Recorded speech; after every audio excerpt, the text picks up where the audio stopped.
Okay, I think we shall get started, Julie. I think we should. Welcome, everybody. Really, really thrilled to see so many people interested in board consent agendas and really interested to know whether you're interested because you're using one and you love it and you want to use it more, or because you're not using one, or because you're using one and it's not working. Um, so feel free, I keep an eye on the chat, but if you would like me to answer a question, let's answer a question as we go. So type your questions in the Q&A, and if I'm not clever enough to answer them, I've got some help. So maybe, is there a slide that introduces us all? There certainly is.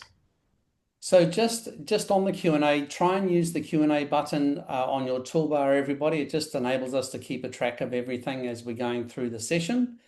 And finally, as you exit the webinar, at the end of the session, there'll be a short 1 minute survey. It's less than a minute, which we really hope you'll complete for us. The results of that particular survey help us plan our future events and speakers. So it's a really great help to us. Thanks very much. So for those not too familiar with Board Pro, we are a board software provider, sometimes called a board portal, and we serve just over 35,000 users around the world, about 4,000 boards and about 8,000 committees around the world. And we enable board administrators, company secretaries, and CEOs to prepare for and run their board meetings more effectively and efficiently with less time and deliver more impact and value for the organization. And as much as we are a board software provider, part of our wider mission here at Board Pro is to make the fundamentals of governance free and easy to implement for all organizations, but especially those organizations with resource constraints. And one of the many ways we do this is by providing free access to hundreds of governance templates, guides, and all sorts of great resources, which you'll find, funnily enough, in the resources section of our website. And these webinars that we host every week are a great way of accessing key governance knowledge without the time, commitment, and costs associated with in-person events. So as Julie said, just sit back and relax for the next 45 odd minutes. Add to the discussion by asking as many questions as you would like. A full recording of the webinar along with the slide deck and the other resources will be sent to you tomorrow now. So let me have our team introduce themselves, starting with you first, Julie. Hi, wonderful. Good morning. I'm Julie Garland McClellan. I'm possibly known to a few of you because I am the producer of the Director's Dilemma newsletter. I'm very sorry if I'm sounding echoey. I don't normally sound echoey. Give me better. That's better. Okay, right. There we go. That was easily fixed. Um, I work with boards and directors to help them be more effective and efficient, and I just love solving governance problems. Over to you, Graham. Kia ora, everyone. My name's Graham Marquis. I'm based mostly in Wellington in New Zealand. I'm the co-founder of a specialist governance practice called BoardWorks. I'm gradually working my way out of that job, but I'm still very interested in contributing to the governance debate about various things that can make governance more effective. Danica. Danica. You, kia ora koutou everyone. I am Danica McLean from IGS, or Independent Governance Services. We're a governance business here in New Zealand that provides support. So the bottom end of the governance triangle, we really help boards to do their best work by taking away the administrative burden for them. We do that by facilitating the admin for all board meetings through being board secretaries, or the higher end company secretary work through to helping with some of those foundational governance documents and processes when you are setting up a board. And I'm very happy to be here talking about consent agendas today. Thanks, Danica. Right, over to you, Julie. Let's get us started. Wonderful. So I guess I thought I would start by talking about the problem and because I do quite a few board performance reviews and generally run in packs of directors and governance professionals, the common complaints that I hear are one, that directors don't prepare. They don't come to the meeting ready, so you get bogged down in having to read the papers and tell them what's in the pack. Or two, the directors prepare, but that just leads them to ask lots of questions, or it leads them to spend too much time on the unimportant issues, so your meetings still get back bogged down. The third one is there's too much just general bump. Bump is a technical governance term on the agenda, so you waste a lot of time on routine or non-decision items. And the real impact of all of those complaints is that directors just feel exhausted. The agenda either doesn't get finished or it finishes with a ghastly rush so that the last few things are not done properly, and your strategy never gets a decent discussion. Graham, do you see this too? Yes, I do. I don't think there's any board I've ever come across that wasn't looking to leverage its time more effectively, and that's why I like the consent agenda idea. Okay, we've got a question in the chat immediately. Nothing wrong with asking probing questions based on their reading of the board pack. A lot wrong if the questions are on the noting and reporting items at the beginning of the pack, which then soaks up the meeting time, so you never get to the substantive strategic discussions later on. We might move to the next slide. Thank you, Sean. In terms of understanding what a consent agenda is, it's a mechanism that you can use in your meetings to extract items from the discussion agenda and place them into a single agenda item that you pass with one motion. So this is where you put routine and non-controversial agenda items, one vote, no discussion. However, because it is your duty, as Paul has pointed out in our chat, and thank you, Paul, for getting the conversation going, because it's your duty to diligently ask things, it's really important if a director feels that one of those items actually does require a discussion or does have some deep questions for the board, they can ask for that item to be removed from the consent agenda and reinserted back into the normal board agenda so that the board discuss it. But those questions must have a strategic import. Is that how you use them, Danica? Yes, yes, and it's really important to note that it doesn't say that you cannot discuss any of those things in the board pack. You absolutely have a right as a director to say that you want to talk about something in one of those items, and then that will be extracted out of the consent agenda resolution, and you'll be able to ask those questions. It's really to be able to take away the formality of all of those kind of back-end governance functions. So the things that we're doing in the background, all of your minutes, your interest registers, any operational reports, the work is still being done and the groundwork is still there. But unless anything has changed or is new, they can be simply, they can be approved without much discussion, unless you've got a question, in which case you have the right to remove that and to be able to ask the question. But things like small typos or things that are just very minor corrections don't need to be discussed around the board table. That can be corrected outside the board meeting and not take up all of that space. So the purpose is really to free up discussion for more strategic items and things that the directors really add value to. Excellent. Couldn't agree more. Sean, can you pop us on to the next slide? So the key principles are that the board is still responsible for proper, diligent reading and consideration of all of the material in their pack.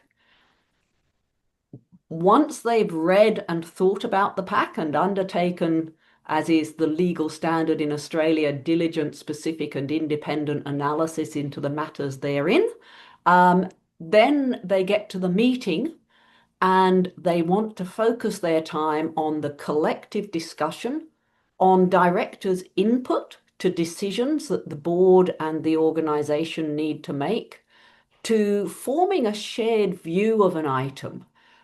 Different directors might have different perspectives, so getting that united board view really helps the executive team to make the best decisions and to deliver the best performance. And of course, the really important job of the board, which is making the choices and the decisions that create the future you want for the company. I'm assuming everybody's happy with that idea. So we might hop on to the next slide. Good things to put in your consent agenda. Non-controversial items that are unlikely to provoke debate. Here's a copy of the advert for the new CEO that we've all approved previously. But here it is, and here's a list of the places that we posted it, for example. Matters within existing delegations and established practice. You might want to tell the board that you'd used your delegations as the CEO and that you'd done things that they'd asked you to do, but you don't really want to be spending your meeting time talking about that. Anything that's previously been discussed or explained that the board has simply asked for a written record of, and any administrative or routine papers. I quite like to see minutes in the consent agenda, but that's because all of my boards do a very quick treatment of their minutes, and they sign off or they agree that they're happy with them within a week of the meeting, which means when you get to the board meeting, there's not really any cause for discussion. If your board doesn't approve the minutes until the next meeting, then don't put them in the consent agenda. Make sense? Julie, A couple of questions that have just come through, which I'll read out at the moment, Julie. One's from Rachel here. is the idea the consent agenda is legalised rubber stamping. And there's a lot of organisations need to run a decision to the board, even though the substance of the matter has long since been dealt with. Yep, I don't like the idea of boards rubber stamping, but yes, I think when it's something that the board has already previously agreed, then yes, I would say that's a good way to explain it to people. Some good questions here. Rachel, is the consent agenda only for non-controversial matters, or can it also be used if you have a lot of papers for noting? Yes, as long as your noting papers aren't controversial. I'm just trying to think. If I were sitting on a board and I suddenly saw a noting paper that that the company has made a statement in support of one side or the other in a war, and it's here for noting, I'd consider that controversial and I'd want it taken out of the agenda so I could talk about it. If I've got a paper there that says, here's our usual quarterly report to our bondholders, I'd just note it. I'd assume that was not controversial. And yes, the chair and usually the company secretary. Danica and Graham, you know more about company secretaries than me, but my preference is always for the chair and co-sec to sit down and work out the final versions of the agenda before the meeting. Yes, and that's not to say that you can't, at the beginning of the meeting, state which items you want to put into the consent agenda. So you may actually decide at the time that you're going to include items XYZ on the agenda for consenting. And so long as that's really clearly documented in the minutes and that minute states that everyone's had an opportunity to ask any questions and draw any of those items out, then that can cover that off. So it is good to have it clearly documented at the start on the agenda as to what's going to be included in the consent agenda, but that doesn't stop you from including other items if you haven't had that on the agenda to start with. In fact, it's good practice, I think, to actually confirm the agenda at the start of the meeting, including the consent agenda, because a lot of things can change between the board pack coming out with the agenda in it and the circumstances that the board faces on the day of its meeting.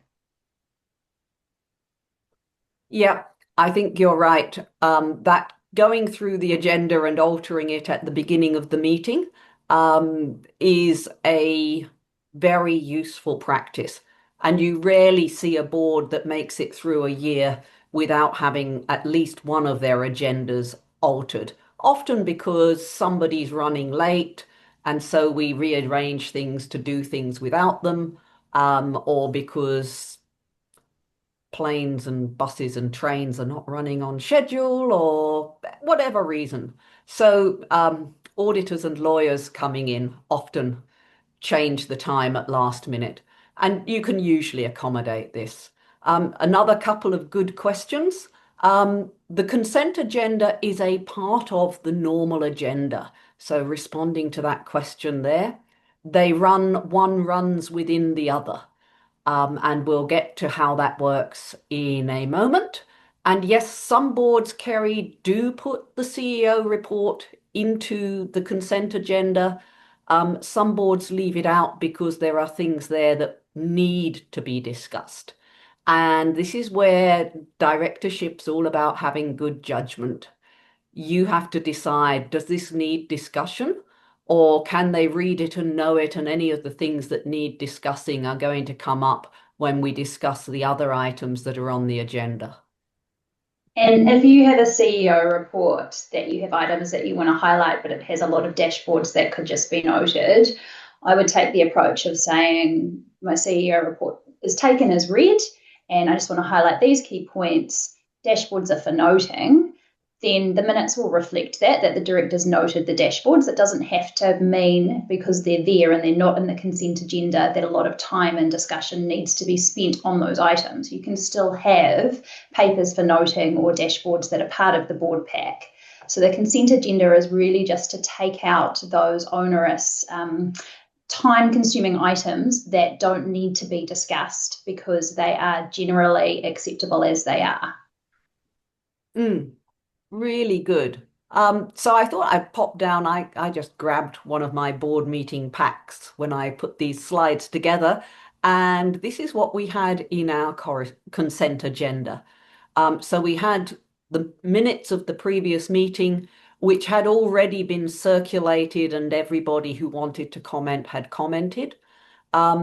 We had some routine things that staff had done that we expect them to do, but they like to tell us that they've done them. We had regular financial and operational reports. So that was the CFO report and the operations report, with a few dashboards in there with KPIs. We had some correspondence. We're a regulator, so we had correspondence that we'd sent, and we are also regulated by other regulators, so we had correspondence from them.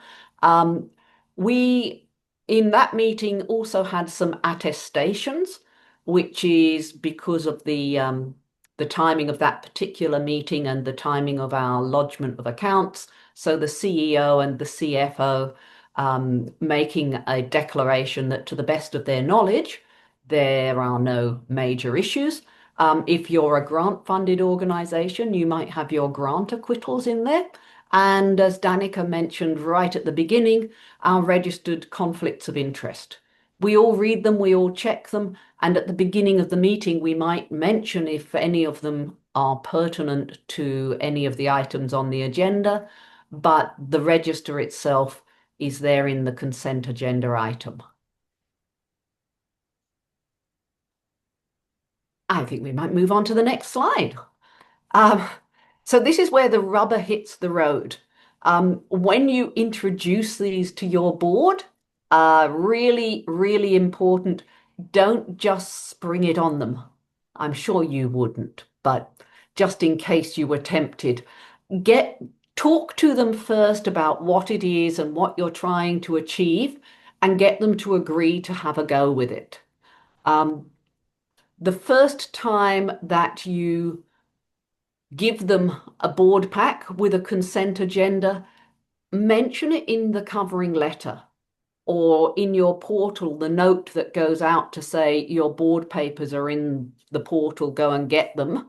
Actually, you can edit that note and say, by the way, please remember, as discussed, we're going to try a consent agenda this time. So you'll notice that these items are grouped in the consent agenda. Start really small. Put very, very simple, non-controversial items there that usually get passed with a nod anyway, just to start getting people used to the fact that the consent agenda is not for discussion.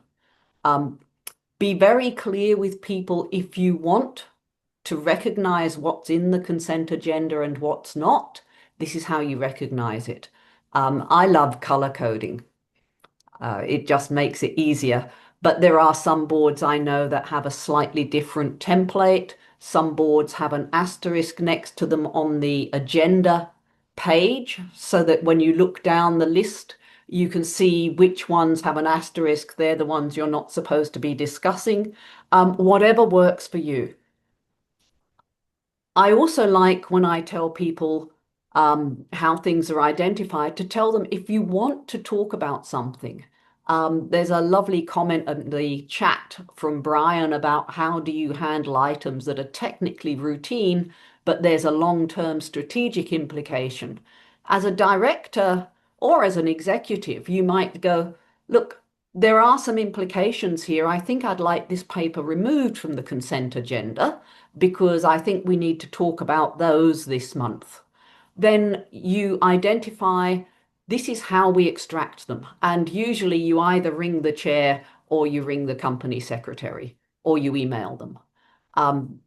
Sometimes it's one and copy the other, sometimes it's both, but that's usually the way. I like to have an extraction window. Simply because if you are taking something big out of the consent agenda and you're asking some probing questions that are going to generate some real deep strategic thought, you've got to find time in the agenda to accommodate that.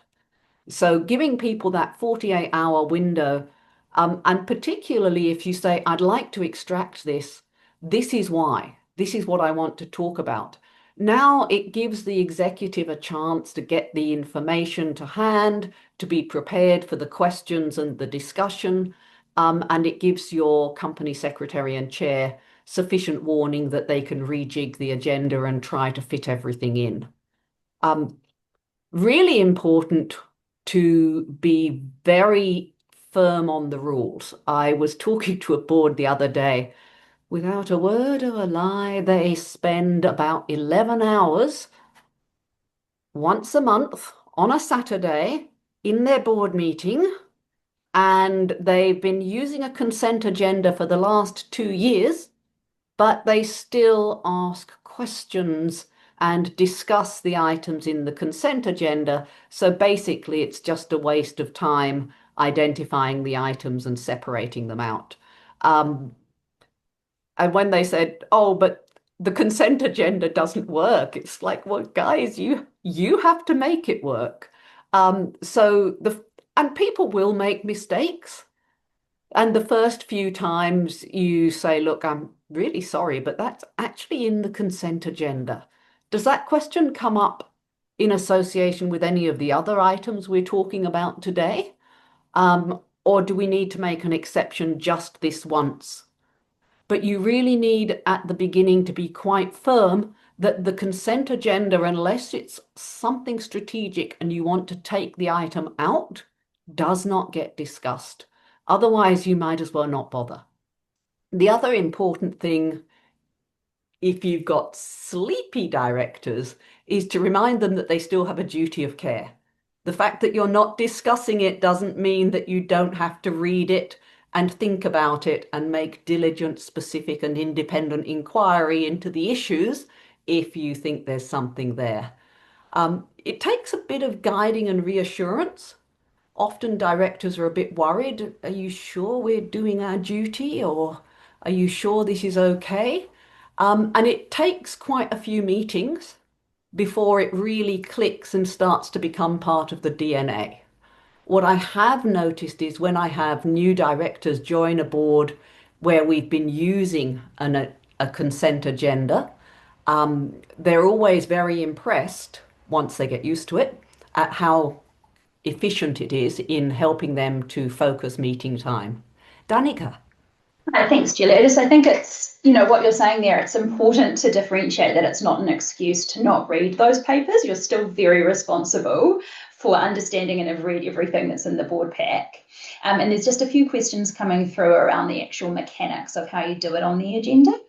And the way that I like to do it is to have on the agenda at the beginning resolution for a consent agenda, and then under that to say proposing that the board approve that these items are resolved to be accepted as part of the consent agenda. And that lets you see in advance either which items they are, or you might state the items with an asterisk next to them on the agenda. So it's really clear, both for you as a director, for the chair who's doing the resolution, and for the board secretary or company secretary to know what to record. And so that when you're reading the board pack, you know in advance that, oh, I've got a question on that paper. So when the question comes up at the board meeting, we're going to do this resolution to accept these items. Does anyone have anything that they'd like to pull out to discuss? You have that trigger there to say, yes, actually, I'd like to discuss this point. So can we please pull that paper out?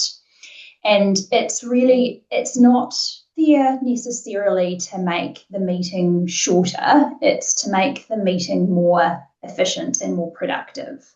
So items that the chair would normally say, right, now we're coming to the minutes. Can we have an approval that these minutes were a true and accurate record of the previous meeting?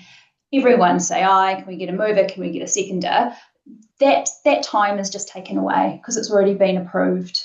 And when you get to those papers saying, right, now we're at this point for noting, do directors have any questions?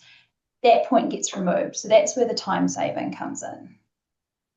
Julie, if I can just add a point too about making the practice become routine. I think it's a good use of the post-meeting board meeting evaluation. That 10 minutes or so at the end of the meeting when we say, how did we do today? Just to ask the question, was there anything that we ended up dealing with that actually probably should have gone on the consent agenda? Oh, that's a good idea. Yes, I like that one. I shall add that to my post-meeting review list of questions I ask. Thank you, Graham. Oh, And I think as you go on with your meetings, it becomes fairly clear where you spend the time on as a board.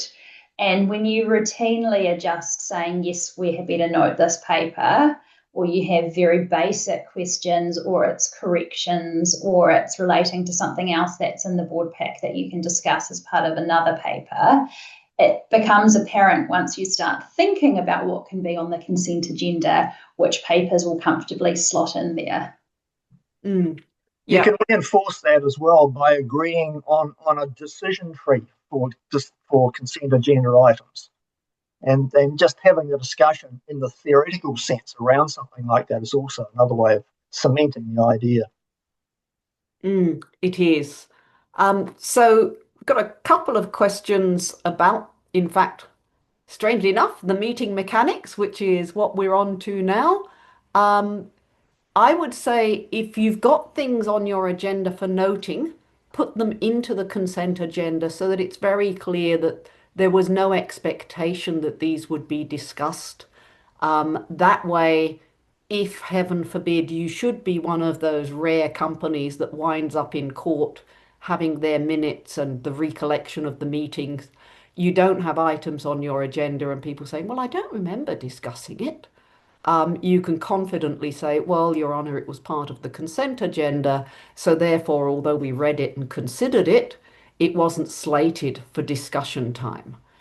That's going to be a much more confident response.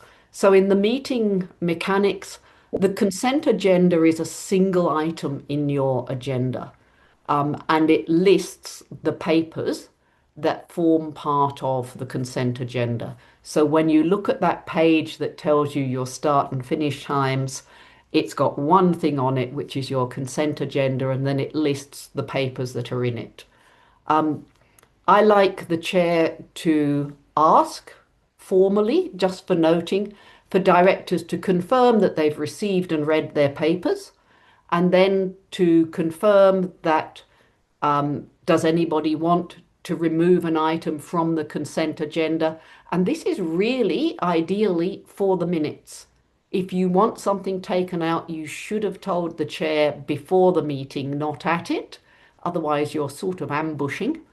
But it's a good idea for the minutes to note that people consented to the items being in the consent agenda and there was nobody that really wanted to discuss anything.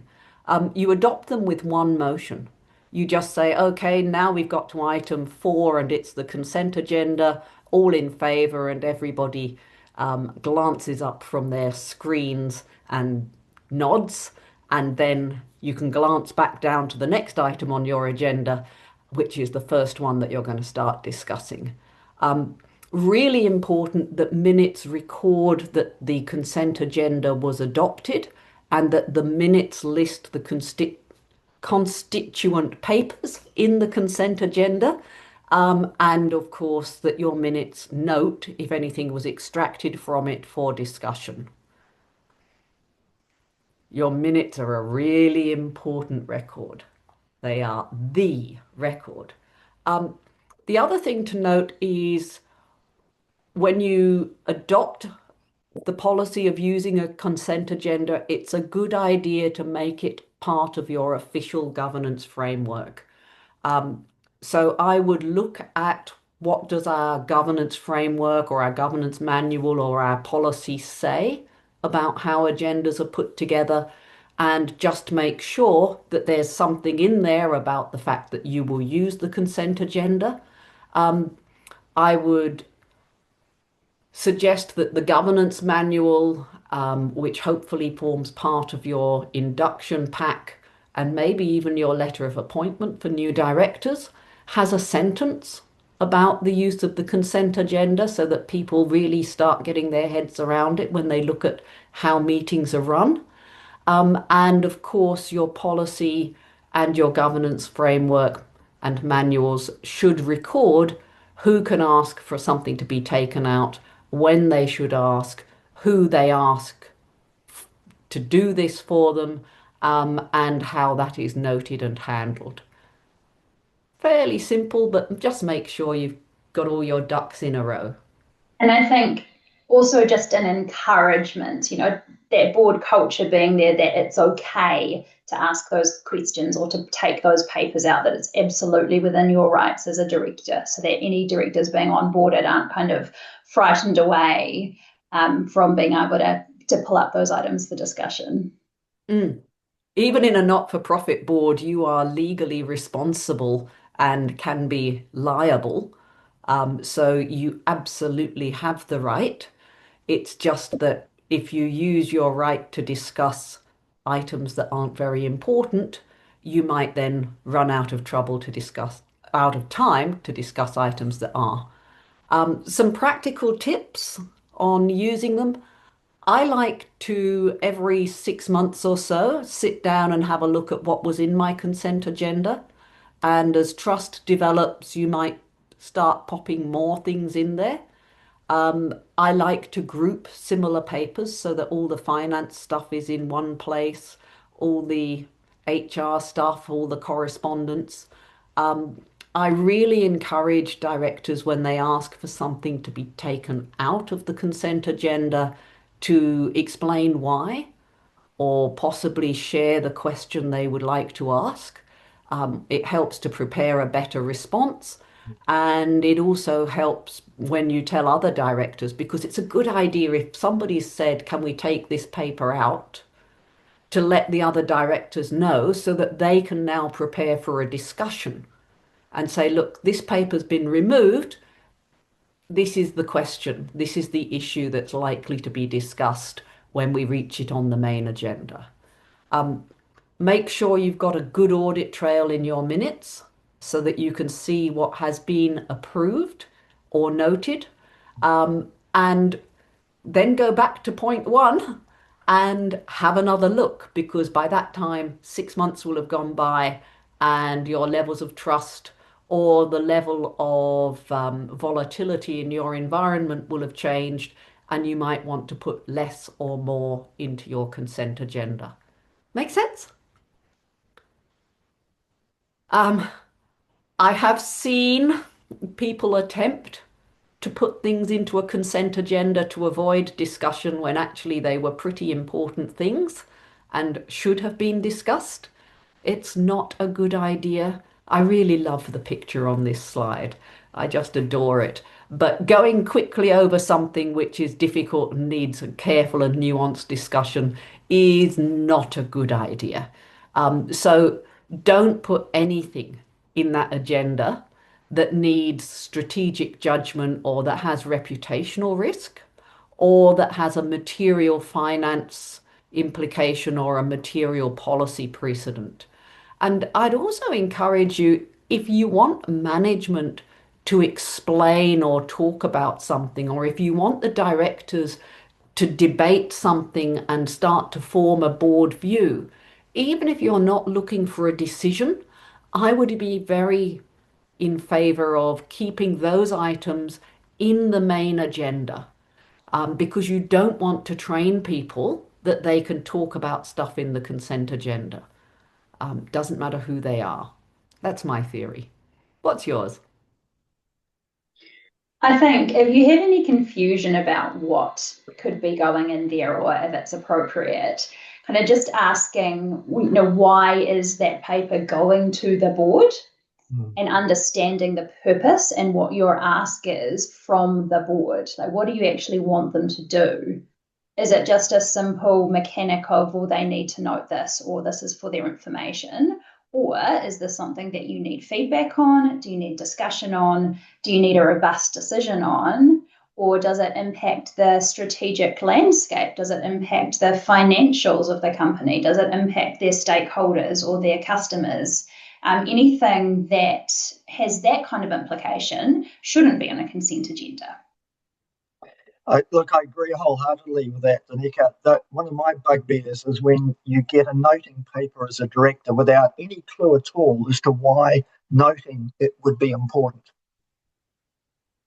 Yeah. And the other thing is, if you've got things going into your agenda, whether it's in your consent agenda or in the main agenda, and you don't know why they're coming to the board, it's probably a really good candidate for not putting in the board pack. Because the whole idea of looking at your agenda and using a tool like the consent agenda is that you want to free up time. So if there are things that you can remove from your main agenda and then remove even further from your consent agenda because you really don't need to know, it's worth it. The time they spend not reading something that's not important, and I'm aware of all the negatives in that statement, but the time that they have saved, they can put into a deeper and better analysis of the really high value, big ticket items. And the other thing is make sure that you spend more time talking about those rather than at the beginning of every meeting talking about the rules of engagement and how you're going to use the consent agenda. Once you've got it in, you really shouldn't be talking about it very much at all. Really, one of the really valuable things about having a discussion about these sorts of things around the board table and with the staff supporting the board is that it produces much greater clarity between the board and the staff supporting the board as to what the board wants to see, what it wants to engage with, and what it is merely dealing with as a matter of administrative convenience or whatever it is. And there's got to be a good reason for doing that as well. Yep, totally agree. Well, it's such a lovely, simple concept. I'm almost surprised that we spent 40 minutes talking about it already, but I'm not that surprised because I talk a lot.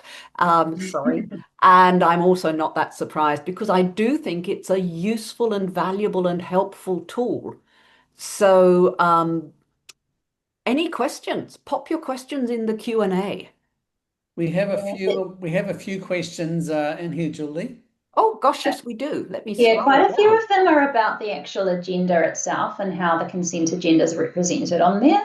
And it really is the way that I would do it is you have your agenda. This is the meeting of the XYZ company on this day. These are the people that's present. This is the location. Here is the agenda. Welcome and opening. Consent agenda resolution. Under that, you'd say, we're asking the board to approve that we accept the following papers as part of a consent agenda. And then you have items 2, 2.4, 2.6, for example. That might be the interests register, the minutes, the noting papers, for example, and then you'd still have underneath that minutes of the previous meeting, you'd have your interest register, you'd have your actions list, you'd have your CEO report, your CFO report, etc. So it looks like a normal agenda. You just have that item slotted in saying approval for the consent agenda. So it doesn't remove those items from the normal agenda. It's very simply just a line item, and it comes through as procedural when you start the meeting to say, this is the approach we're going to take. Everyone's accepted that they've read these papers. Does anyone have any questions that they want to pull out? Hopefully they have let you know in advance and you don't have to actually go through the mechanics of that.